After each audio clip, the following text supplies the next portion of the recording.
मुख्तसर वक्फे के बाद आपका दोबारा खैर मकदम है। आइए बढ़ते हैं मजीद अहम खबरों की तरफ। रियासती माइनॉरिटी कमीशन के चेयरमैन आबिद रसूल खान ने रियासत के तमाम आयमा और मौज़नीन के लिए सर्वे फॉर्म की इजराई अमल में लाई। इस फॉर्म में आयमा और मौज़नीन की निजी और दीगर तफसीलात से मुतालिक सवालात किए गए। इस फॉर्म के जरिए तनख्वाहों, रिहायशी मकानात, आयमा के बच्चों के लिए तालीमी स्कॉलरशिप्स, मेडिकल इमदाद और दीगर सहूलियात की फराहमी की जाएगी। फॉर्म दाखिल करने की आखिरी तारीख 30 जनवरी है। फॉर्म को इंटरनेट के जरिए डाउनलोड भी किया जा सकता है। इस मौके पर chairman Abid Rasool Khan, Syed Umar Jaleel, secretary minority Shaikh Mohammed Iqbal, commissioner minority special officer justice Bilal Naqvi, मौजब जज इस्माइल, मौलाना हुसैन फारूकी, मौलाना फैजुल्लाह खादरी इमाम मक्का मस्जिद, हाफिज मोहम्मद उस्मान नक्शबंदी व दीगर मौजूद थे। मौजम और इमाम एक बहुत बड़े जिम्मेदारी संभालते हैं नमाज पढ़ाने के अलावा एक कौम को सही रास्ता बताने में, एक यूनिटी बनाने में, एक सेक्युलरिज्म कायम रखने में और बच्चों को पढ़ाई करने में भी आपका बहुत बड़ा रोल होता है। तो ये हम समझते हुए एक जिम्मेदारी का एहसास करते हुए जो मैंडेट हमें एक्ट के नीचे दिया गया है, वो मैंडेट के तहत हम एक सर्वे लॉन्च करें हैं। ये सर्वे में 32,000 मसाजिद आंध्र प्रदेश में हैं। ये पूरे 32,000 मसाजिद के इमाम और मौज़म का सोशियो इकोनॉमिक सर्वे हम कोशिश कर रहे हैं कि 1 महीने में कंप्लीट करें और इसमें हमें उमर जलील साहब का, इकबाल साहब का, आप सबका ताउन चाहिए। मजलिसी रुकन असम्बली याकूतपुरा मुमताज अहमद खान ने संतोष नगर के ईदी बाजार रामचंद्र नगर में मुफ्त मेडिकल कैंप का इफ्तिताह अमल में लाया। इस मुफ्त मेडिकल कैंप से बड़ी तादाद में मुकामी अफराद ने इस्तिफादा किया। मुफ्त मेडिकल कैंप में मरीजों में मुफ्त दवाइयां तकसीम की गई और मुफ्त तिब्बी जांच भी की गई। उन्होंने आवाम से सरकारी स्कीमात से फायदा हासिल करने की अपील की। इस मौके पर संतोष नगर कारपोरेटर वाजिद अली खान के अलावा दीगर मजलिसी कारकुनान भी मौजूद थे। याकूतपुरा कॉन्स्टिट्यूंसी के रामचंद्रा नगर के इलाके के अंदर आरोग्य श्री हेल्थ कैंप रखा गया और हमारे कारपोरेटर वाजिद साहब इस कैंप की नुमाइंदगी कर रहे हैं। अल्हम्दुलिल्लाह इस कैंप के अंदर मुख्तलिफ दवाखानों के डॉक्टर, जिसमें पीडियाट्रिक्स, कार्डियोलॉजी, जनरल हॉस्पिटल और दूसरे दवाखानों के डॉक्टर्स इस कैंप में कोऑपरेट कर रहे हैं। अल्हम्दुलिल्लाह ये बड़ी अच्छी बात है। हर थोड़े थोड़े वक्फे से हल्के याकूतपुरे के अंदर इस किस्म के कैंप्स मुनक्किद किए जाते हैं। इंजन बौली चौराहे पर रात के औकात 10 और 11 बजे के दरमियान फास्ट मिनी ट्रांसफर के काउंटर इंचार्ज को 2 आदि सारिकीन ने लूट लिया। बताया जाता है कि दोनों आदि सारिकीन ने चाकू से धमकाकर काउंटर इंचार्ज बरकत अली से जबरन 2,000 रुपए वसूल किए।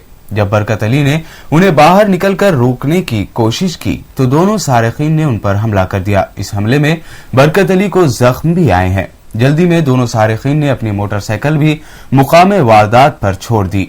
पुलिस ने मुकदमा दर्ज करते हुए जांच शुरू कर दी है, जबकि जख्मी को इलाज के लिए अस्पताल मुंतकिल किया गया।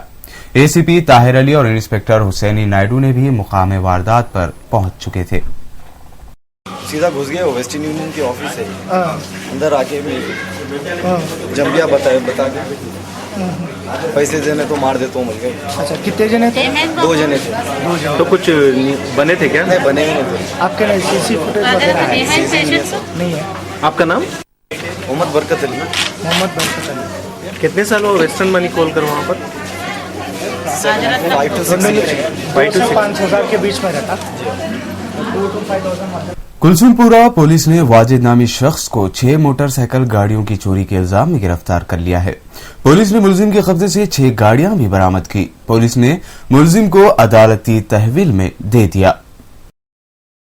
विजयनगर के ताजनगर में मजलिसी कारपोरेटर मोहसिना परवीन ने कई तामीरी कामों का जायजा लिया। सदर मजलिस बैरिस्टर असदुद्दीन अवैसी की हिदायत पर मजलिसी कारपोरेटर ने ताजनगर में यह जायजा लिया। इस मौके पर मजलिसी कारपोरेटर मोहसिना परवीन के साथ दीगर अफराद मौजूद थे। मुशीराबाद के भोलकपुर कारपोरेटर वाजिद हुसैन ने बल्दिया कमिश्नर सुमेश कुमार से मुलाकात करते हुए उन्हें याददाश्त पेश की। वाजिद हुसैन ने बंगारू तल्ली फॉर्म को उर्दू और अंग्रेजी में भी फराहम करने पर जोर दिया। वाजिद हुसैन का कहना था कि दोनों शहर हैदराबाद व सिकंदराबाद में लाखों अफराद उर्दू और अंग्रेजी जानते हैं, इसलिए बंगारू तल्ली फॉर्म इन दोनों जबानों में भी प्रिंट किए जाने चाहिए। वाज़ेह रहे कि लड़की की पैदाइश पर हुकूमत की जानिब से बंगारू तल्ली स्कीम के तहत सरपरस्तों को रकम फराहम की जाती है। बंगारू तल्ली जो स्कीम को मुतारुफ किया गया रियासती हुकूमत की तरफ से, मैं आवाम को ये बात टीवी चैनल्स के जरिए बताना चाहता हूँ कि पहली डिलीवरी अगर लड़की है तो वो इस स्कीम में जो है अपने नाम दर्ज कर सकते हैं, और अगर पहली डिलीवरी में लड़का है, दूसरी डिलीवरी में लड़की है तो भी दूसरी डिलीवरी की लड़की को जो है इसमें स्कीम में दर्ज कर सकते हैं। ऐसे अफराद के पास जहाँ पर पहले से ही उनको 3-4 लड़कियाँ हैं, वैसे लोग इस स्कीम से फ़ायदा नहीं उठा सकते, क्योंकि हुकूमत की तरफ से पहली लड़की दूसरी लड़की के लिए जो स्कीम डाली गई उसी से मुस्तफिद होना हमारी अपनी भी जिम्मेदारी बनती है। नाज़रीन, कौमी और मुकामी खबरों से आपको वाकिफ करवाएंगे मोहसिन, तो आइए चलते हैं मोहसिन के पास। शुक्रिया फरहाद। नाज़रीन अस्सलाम वालेकुम, मैं हूं मोहम्मद अब्दुल मोहसिन। आइए बढ़ते हैं कुछ कौमी और बैनुल अक़वामी खबरों की तरफ, लेकिन शुरुआत करेंगे कौमी खबरों से।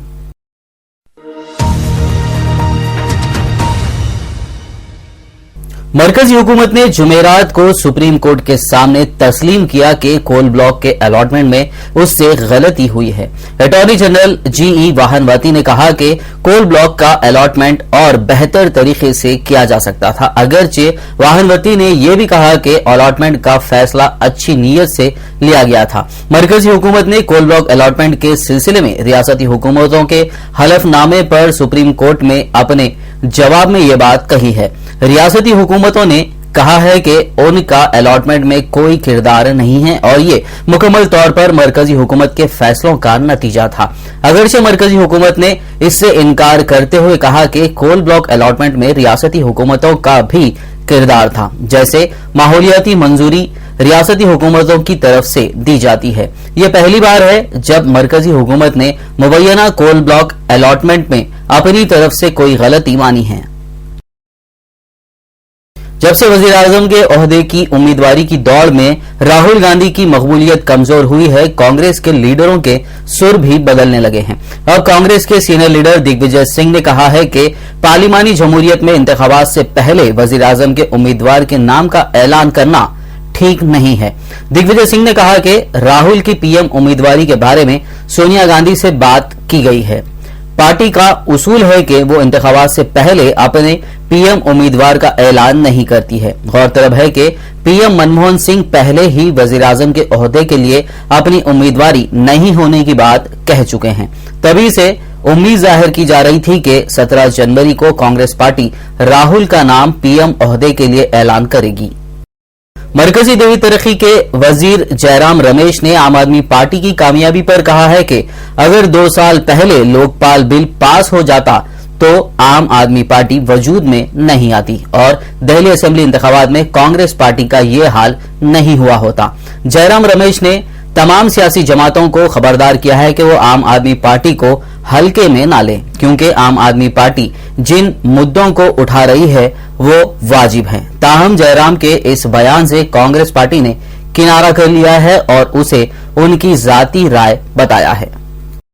बीजेपी के पीएम उम्मीदवार नरेंद्र मोदी ने आज जुमेरात के रोज प्रवासी भारतीय दिवस कॉन्फ्रेंस से खिताब करते हुए वजीर आजम मनमोहन सिंह की तकरीर की इशारतन तायद की। साथ ही मोदी ने सरदार पटेल की मूर्ति को लेकर भी अपनी बात लोगों के सामने रखी। मोदी ने कहा कि वजीर आजम मनमोहन सिंह ने कल एक बहुत अच्छी बात कही थी कि मायूस होने की जरूरत नहीं है, बहुत जल्द अच्छे दिन आने वाली है। फिर थोड़ी संजीदगी का मुजाहरा करते हुए मोदी ने कहा कि मुझे भी यकीन है कि अच्छे दिन बस 4 से 5 माह में आ जाएंगे। मोदी ने रियासतों की अहमियत की तरफ इशारा करते हुए कहा कि अब कई दूसरे ममालिक रियासतों के साथ बराह रास्त डील करने में लगे हैं। कल प्रधानमंत्री जी हम सबके बीच आए थे, तो प्रधानमंत्री जी ने एक अच्छी बात कही। कल प्रधानमंत्री जी ने कहा कि निराश होने की जरूरत नहीं है, बहुत ही जल्द अच्छे दिन आने वाले हैं।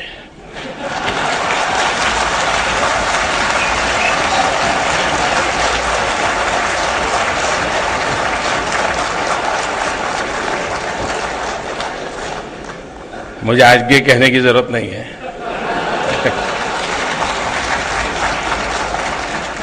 लेकिन हो सकता है 4-6 महीने इंतजार करना पड़े, लेकिन मेरा विश्वास है कि अच्छे दिन आने वाले हैं। नाज़रीन, कशिश खबरनामे में फिलहाल वक्त हुआ एक छोटे से ब्रेक का। ब्रेक के बाद भी खबरों का सिलसिला जारी रहेगा। मिलते हैं इस छोटे से ब्रेक के बाद।